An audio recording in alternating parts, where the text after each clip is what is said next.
इधर भारत को फिर दहलाने की साजिश का पर्दाफाश हुआ है। अलकायदा से जुड़े 9 आतंकी को धर दबोचा गया है। पाकिस्तान में एक सिख लड़की का अपहरण कर लिया गया है और चारों तरफ से घिरा चीन क्यों खुफिया सामानों का उत्पादन बढ़ाने में लगा हुआ है। चीन और पाकिस्तान की साजिशों से जुड़ी 9 बड़ी खबरों के लिए देखते हैं टॉप 9 चीन पाक साजिश। राष्ट्रीय जांच एजेंसी ने अलकायदा टेरर मॉड्यूल का पर्दाफाश किया है। अलकायदा को लेकर बिल्कुल नए मामलों में ये छापेमारी की गई है। केरल के एर्नाकुलम और पश्चिम बंगाल के मुर्शिदाबाद में छापे मारकर 9 लोगों को गिरफ्तार किया गया है। छापेमारी के दौरान हथियार और कई आपत्तिजनक चीजें बरामद हुई हैं। बताया जा रहा है कि कई सुरक्षा प्रतिष्ठान इनके निशाने पर थे। आतंकी प्लॉट को लेकर इनपुट मिलने के बाद इन पर निगाह रखी जा रही थी। NIA ने पाकिस्तान के अलकायदा मॉड्यूल के आतंकी प्लान को फेल कर दिया है। बताया जा रहा है कि देश के कई बड़े प्रतिष्ठानों पर हमले की योजना थी। राजधानी दिल्ली समेत कई जगहों पर हमले का प्लान बनाया गया था। आतंकी सोशल मीडिया के जरिए अलकायदा से जुड़े हुए थे। साथ ही भीड़-भाड़ वाले इलाकों में फायरिंग की भी साजिश थी।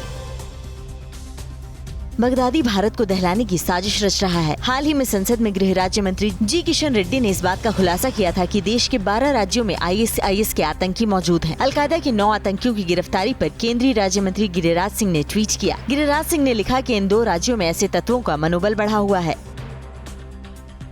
कश्मीर को लेकर पाकिस्तान ने एक बार फिर भारत के खिलाफ बड़ी साजिश रची है। सोशल मीडिया पर बदनाम करने के लिए पाकिस्तान ने ट्विटर पर #कश्मीर वांट्स फ्रीडम को ट्रेंड कराने की साजिश रची है। इतना ही नहीं, कैंपेन के लिए अलग अलग देशों में अलग अलग टाइमिंग भी रखी गई है।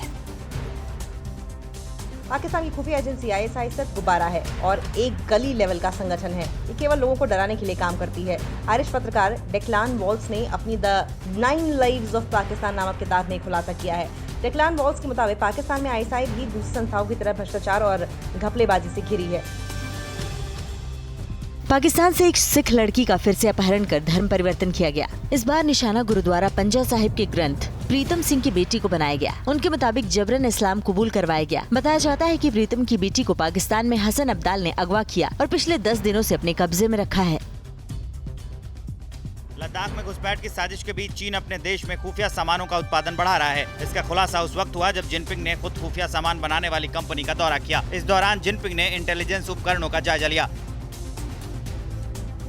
दक्षिण एशिया में चीन के बढ़ते प्रभाव के मद्देनजर भारत और जापान ने श्रीलंका, बांग्लादेश और म्यांमार जैसे देशों में मिलकर काम करने की योजना पर विचार करना शुरू कर दिया है। इसे चीन की विस्तारवादी नीति के खिलाफ अपने रणनीतिक हितों के लिए भारत और जापान की मजबूत होती गठजोड़ का प्रतीक के रूप में देखा जा सकता है।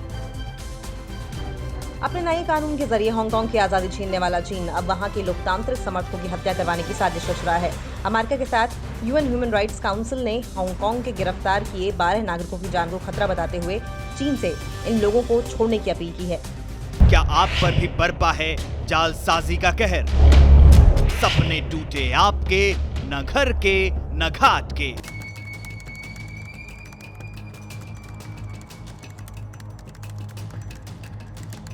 देखिए लूट घर हर रात 9:30 बजे। फिक्र आपकी,